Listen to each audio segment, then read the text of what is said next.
Usually people outside the Christian faith don't realize that this is what Christianity is supposed to be about.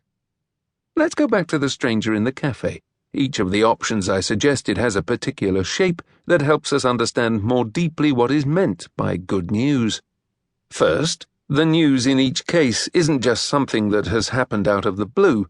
Each one of the announcements I mentioned assumes a larger context, as if it were a new and unexpected development within a much longer story. In the first case, the announcement comes amid the story of a sick and dying child. In the second, the longer-running story is that of the well-known sporting rivalry between the teams. In the third case, the announcement comes in the context of the slow, sickening decline of a whole region into social deprivation. The news in question makes sense within that longer story. Only by knowing this backstory can we understand why the new announcement is good news. Second, this news is about something that has happened, because of which everything will now be different.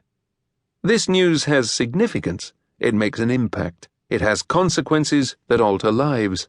When you put good news within the longer story, it isn't just a matter of, well, that was nice, but now we go back to how things were before.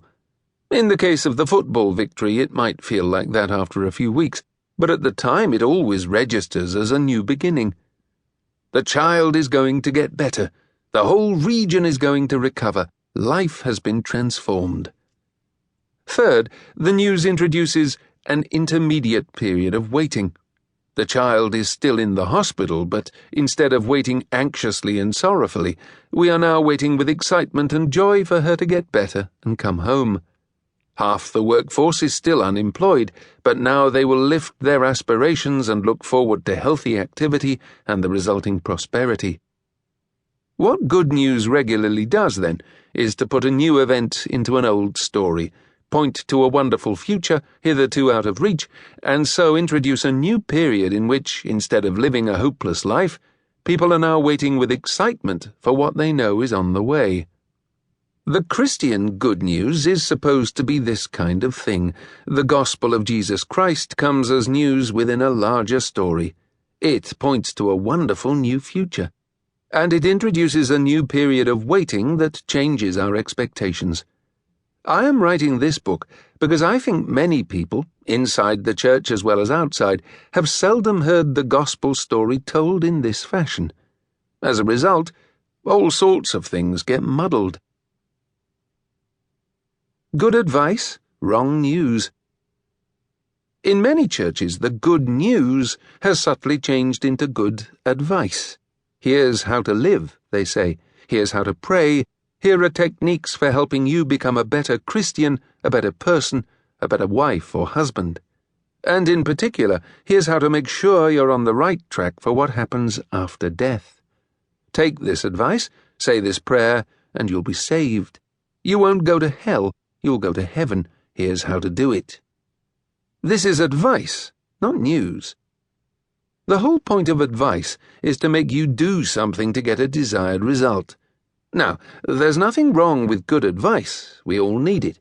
But it isn't the same thing as news. News is an announcement that something significant has happened, and good news is what Jesus and his first followers were all about. At this point, someone will object, "My church hasn't forgotten the good news. We know that Jesus died for our sins. He took our punishment so that we could go to heaven. Isn't that good news?"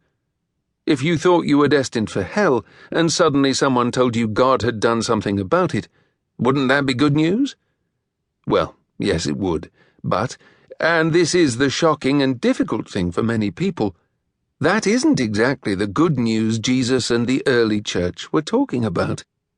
In other words, while some Christian teachers have exchanged good news for good advice, others have preserved the gospel as news, but they are telling a different story from what the New Testament authors meant by good news.